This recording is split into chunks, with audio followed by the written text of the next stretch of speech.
Anda bertanya, kami menjawab.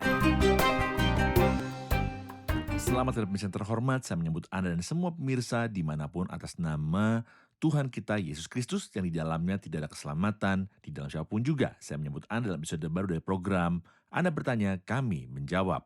Dan saya berdoa sepenuh hati agar ini menjadi berkat bagi Anda dan jawaban pertanyaan Anda. Pertanyaan dari episode ini berbunyi, bagaimana Yesaya menyebutkan nama Kores orang Persia 100 tahun sebelum kedatangannya. Mungkin beberapa orang melakukan inspirasi dari kitab Yesaya dan mereka mengatakan bahwa itu kontemporer dengan peristiwa-peristiwa yang berkaitan dengan Kores orang Persia. Apakah itu benar? Kita akan menjawab pertanyaan ini setelah rehat.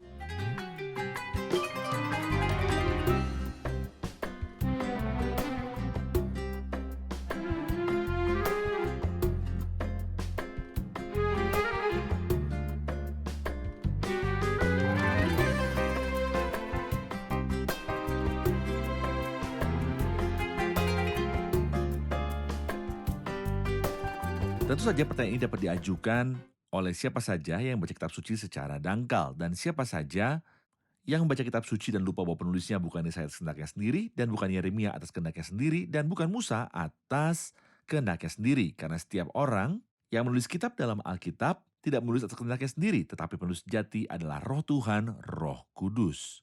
Petrus berkata, tetapi oleh dorongan Roh Kudus orang-orang berbicara atas nama Allah. Untuk alasan ini ketika Roh Tuhan memimpin Yesaya untuk menulis, adalah wajar bahwa dia memberitahunya kabar dengan nama-nama dan peristiwa. Ini adalah nubuat-nubuat yang dapat terjadi ratusan tahun kemudian dan bukan karena Yesaya melihat dan menulisnya. Tidak, Roh Kudus menginspirasikan kepada Yesaya hingga ia menulisnya sebelum itu terjadi dan ini disebut nubuat. Sebenarnya bagian yang dimaksud disebutkan dalam kitab Yesaya pasal 44 dan itu bicara secara profetik tentang apa yang akan terjadi setelah periode waktu dari nubuat Yesaya. Ia mengatakan, akulah yang berkata kepada tubir lautan, jadilah kering. Aku mau mengeringkan sungai-sungaimu. Akulah yang berkata tentang Kores, dia gembalaku, segala kehendakku akan digenapinya dengan mengatakan tentang Yerusalem, baiklah ia dibangun. Dan tentang bait suci, baiklah diletakkan dasarnya. Mengenai ayat ini, beberapa orang mencoba mempelajari sejarah dan mereka tahu bahwa Yesaya menubuat pada abad ke-7 sebelum Masehi.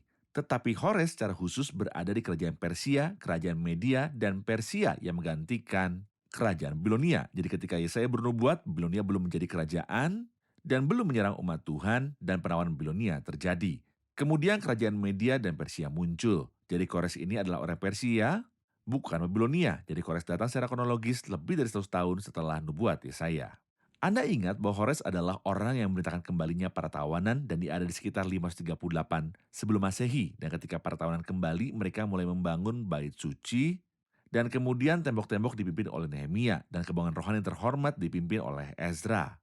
Jadi Kores datang lebih dari 100 tahun setelah nubuatan Yesaya. Tetapi yang hebat adalah bahwa kita tahu bahwa tidak ada nubuat dalam kitab suci yang berasal dari tafsiran pribadi. Karena Roh Tuhan bernubuat tentang Media dan Persia, tentang Kores orang Persia dan apa yang akan ia lakukan. Ia memerintahkan kembalinya para tawanan untuk membangun bait suci. Kores ada sekitar tahun 538 sebelum Masehi. Ia adalah orang yang memerintahkan kembalinya para tawanan dan pembangunan bait suci. Tetapi nubuatan itu ada pada abad ke-7 sebelum Masehi. Hal kedua yang menakjubkan di sini adalah bahwa nubuat itu tidak hanya memberitahu kita apa yang akan dilakukan Kores, tapi yang juga luar biasa. Secara historis adalah bagian yang ia katakan tentang aku yang berkata kepada tubir lautan, jadilah kering, aku mau mengeringkan sungai-sungaimu. Siapa yang mengatakan itu?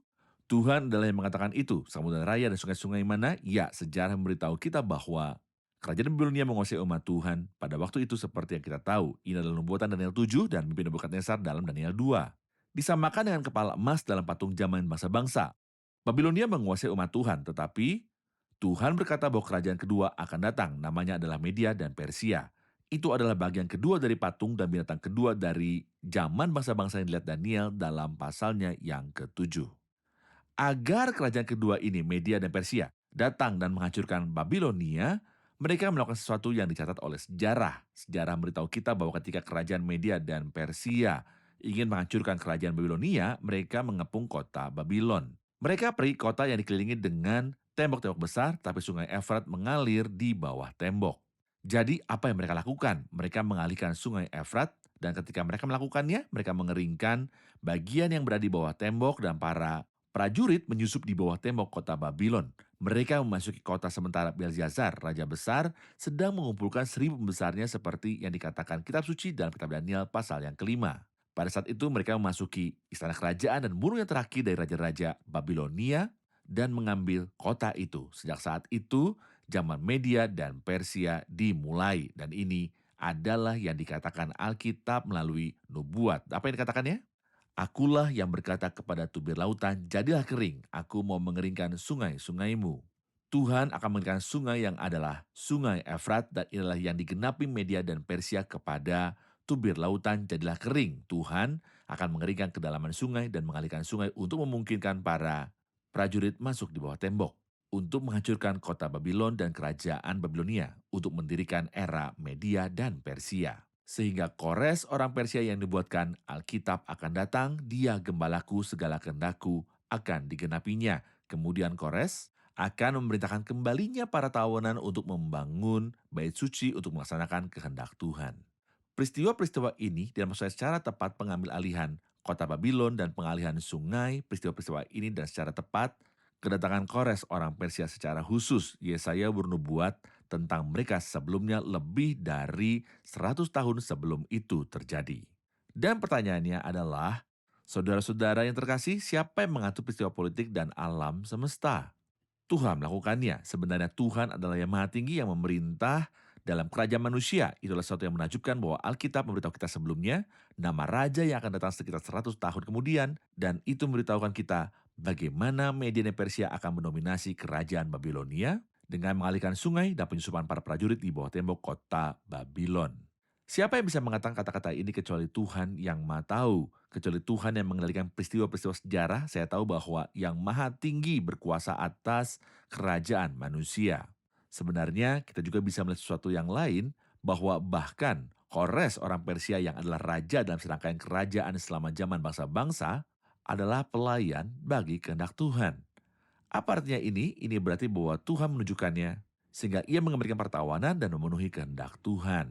Dan Nebukadnezar sendiri adalah pelayan bagi kehendak Tuhan. Ia adalah tongkat yang digunakan Tuhan untuk mendisiplinkan umat-umatnya. Jadi raja-raja dan pemerintah adalah alat untuk memenuhi kehendak Tuhan di dunia. Raja-raja, pemerintah dan kuasa adalah alat Tuhan untuk mendirikan prinsip-prinsipnya di dunia. Waspadalah jika Anda berhubungan dengan Tuhan. Jika Anda memiliki hubungan dengan Tuhan, Anda berhubungan dengan Tuhan alam semesta yang maha tinggi yang memerintah dalam kerajaan manusia. Dan jangan pernah takut ataupun gentar.